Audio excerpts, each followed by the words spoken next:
நாமக்கல் மாவட்டம் கொல்லிமலையில் பாலியல் வன்கொடுமை வழக்கில் SSI மோகன்குமார் கைது செய்யப்பட்டிருக்கிறார். இது தொடர்பான முக்கிய விவரங்களை நம்முடைய செய்தியாளர் சிவகுமாரிடம் கேட்கலாம். ரவி, விவரங்களை பதிவு செய்யுங்கள். அபிநயா, அதாவது நாமக்கல் மாவட்டம் கொல்லிமலையில் கல்லூரி மாணவிக்கு பாலியல் தொந்தரவு கொடுத்ததாக SSI கைது செய்யப்பட்டிருக்கிறார்.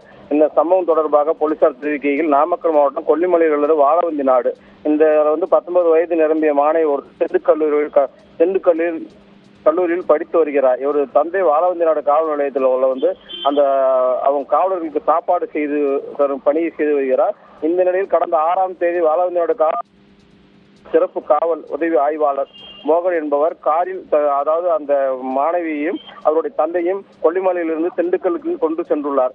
இந்த நிலையில் அவர் நாமக்கல்லில் இறங்கிய நிலையில் மீண்டும் திண்டுக்கல்லுக்கு அவரை கூட்டி சென்றிருக்கும் பொழுது அந்த மாணவி உடன் காரில் இறங்கிய பொழுது அந்த SSI மாணவியை காரில் தனியாக அழைத்து சென்றிருக்கிறார். அப்போது SSI பாலியல் தொந்தரவு அந்த மாணவிக்கு செய்ததாக கூறப்படுகிறது. இதனை அறிந்த அந்த மாணவி அந்த பகுதியில் காரில் இருந்து காரை தொடர்ந்து கூச்சலிட்டிருக்கார். உடனே அங்கிருந்தவர்கள் மூலமாக அந்த மாணவி பேருந்து மூலம் மீண்டும் கல்லூரிக்கு திண்டுக்கலுக்கு சென்றுள்ளார். இந்த நிலையில் மாணவி நேற்று நாமக்கல் அனைத்து மகளிர் காவல் நிலையத்தில் கொடுத்த புகாரின் பேரில் காவல் ஆய்வாளர் வேதப்பிரிவு வழக்கு பதிவு செய்து SSI மோகனை கைது செய்து விசாரணை நடத்தி வருகின்றனர்.